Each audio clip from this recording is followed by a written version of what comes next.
চীন এমন একটি দেশ যারা প্রতিবারই আজব সব কার্যকলাপ করে পুরো বিশ্বকে তাক লাগিয়ে দেয়। কখনো সেটা হয় ভয়ঙ্কর, আবার কখনো হাস্যকর। আর তেমন একটি নিউজ রিসেন্টলি অনলাইনে খুবই ভাইরাল হচ্ছে। আর সেটি হচ্ছে চীনের একটি অন্যতম জনপ্রিয় পর্যটন কেন্দ্রের টয়লেটে টাইমার বসিয়েছেন সেখানকার কর্তৃপক্ষরা। এই টয়লেটগুলো ব্যবহার করেন নারীরা।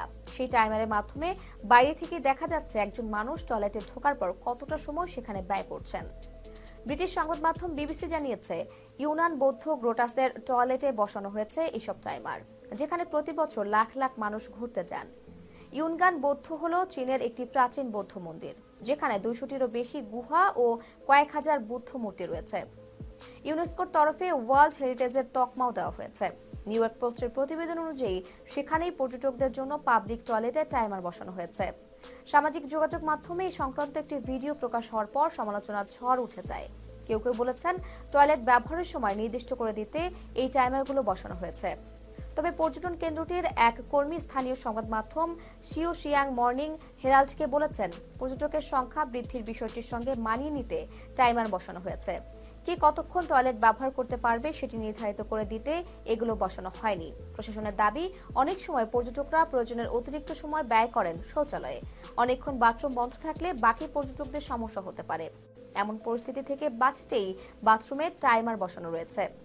কর্মচারীরা জানিয়েছেন, এই টাইমার কতক্ষণ বাথরুম ব্যবহার করছেন তা নির্ধারণ করবে না। পর্যটকরা যতক্ষণ খুশি সময় ব্যয় করতে পারেন শৌচালয়ে। টাইমারে শুধু দেখা যাবে শৌচালয়ের দরজা কতক্ষণ বন্ধ রয়েছে। বেশিক্ষণ সময় শৌচালয়ে থাকলে কাউকে জোর করে বের করে দেওয়া হবে এমন নয়।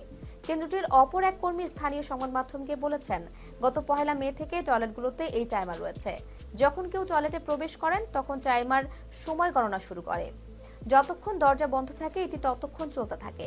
যখন টয়লেটে কেউ থাকেন না তখন সেখানে খালি লেখা ভেসে থাকে। তবে এই যুক্তি মানতে নারাজ সাধারণ মানুষ। পর্যটকরা বলছেন, গোপনীয়তার অধিকার লঙ্ঘন করা হচ্ছে। কি কতক্ষণ বাথরুমে সময় কাটাচ্ছেন তা রেকর্ড করা অত্যন্ত লজ্জাজনক।